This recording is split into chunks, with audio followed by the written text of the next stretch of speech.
নমস্কার সকলকে নিউজ পলিটিক্সে স্বাগত। আজকের খবরের বিশেষ বিশেষ শিরোনাম।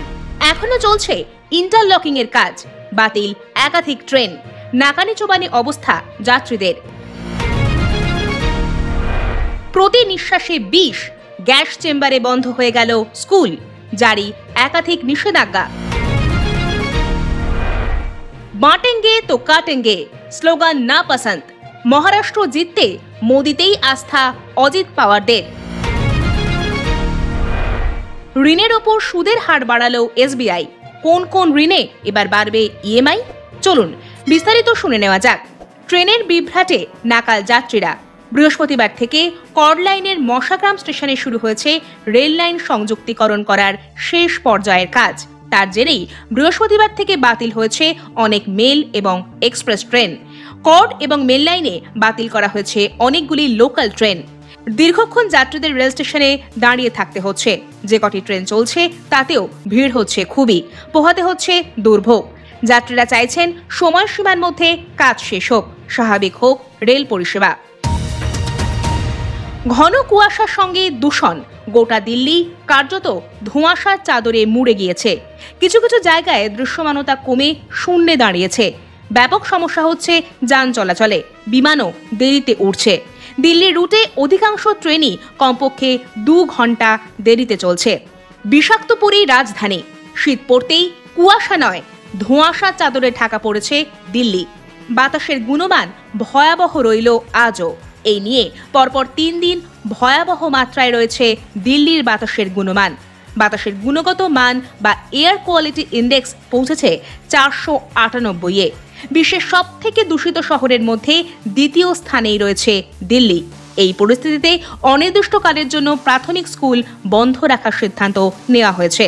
এদিকে প্রবল দূষণের কথা মাথায় রেখে আপাতত দিল্লির সমস্ত প্রাথমিক স্কুল বন্ধ রাখার সিদ্ধান্ত নেওয়া হয়েছে। মুখ্যমন্ত্রী অতীশী নিজ এক্স হ্যান্ডেলে পোস্ট করে এই কথা জানিয়েছেন। পরবর্তী নির্দেশ না আসা অবধি অনলাইনে পঠন পাঠন চলবে। মহারাষ্ট্রে বিধানসভা নির্বাচনের প্রচারে গিয়ে হিন্দু ভোট একজোট করার ডাক দিয়েছেন উত্তরপ্রদেশের মুখ্যমন্ত্রী ও হিন্দুত্ববাদের ব্র্যান্ড বয় যোগী আদিত্যনাথ। প্রধানমন্ত্রী নরেন্দ্র মোদী থেকে মহারাষ্ট্রের বিদায়ী উপমুখ্যমন্ত্রী দেবেন্দ্র ফডনবিস যাকে প্রকাশ্যে সমর্থন করেছেন, তা নিয়ে উত্তেজনা তৈরি হয়েছে মহারাষ্ট্র ও ঝাড়খণ্ডে। এমনকি এই স্লোগান নিয়েই একমত নন এনডিএ নেতারাও। শরদ পাওয়ারের ভাইপোর কথায় বাঁটেঙ্গে তো কাটেঙ্গে স্লোগানটি মহারাষ্ট্রের ক্ষেত্রে ঠিক নয় বলেই আমার ব্যক্তিগত মত। তার চেয়ে অনেক বেশি আকর্ষণীয় প্রধানমন্ত্রী নরেন্দ্র মোদীর এক হ্যায় তো সেফ হ্যায় স্লোগানটি। তার মতে ভারত রক্ষা পাবে যদি এক থাকে। এ প্রসঙ্গে অজিত পাওয়ার বলেন, এক হ্যায় তো সেফ হ্যায় স্লোগানটার মধ্যে খারাপ কিছু নেই।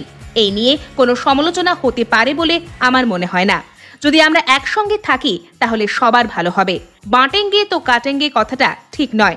উত্তরপ্রদেশ, বিহার ও মধ্যপ্রদেশের মানুষের চিন্তাভাবনা আলাদা, কিন্তু এই ধরনের স্লোগান এখানে কাজ করবে না। আমার মতে ওই স্লোগান মহারাষ্ট্রে কোনো গুরুত্ব পাবে না। স্টেট ব্যাংক অফ ইন্ডিয়া সম্প্রতি তাদের নতুন margin cost of fund based lending rate 5 basis point হারে বাড়িয়েছে। এর মাধ্যমে 3 মাসের জন্য এমসিএলআর বা সুদের হার 8.55% হলো। স্টেট ব্যাংক অফ ইন্ডিয়া সম্প্রতি তাদের নতুন margin cost of fund based lending rate 5 basis point হারে বাড়িয়েছে। এর মাধ্যমে 3 মাসের জন্য এমসিএলআর বা সুদের হার 8.50% থেকে 8.55% করা হলো। 6 মাসের জন্য এই সুদের হার 8.85% থেকে 8.90% করা হলো। আর 1 বছরের এমসিএলআর 8.95% থেকে 9% করা হলো। তবে 2 বছরের এবং 3 বছরের মেয়াদের ক্ষেত্রে সুদের হারে কোনো বদল করা হয়নি।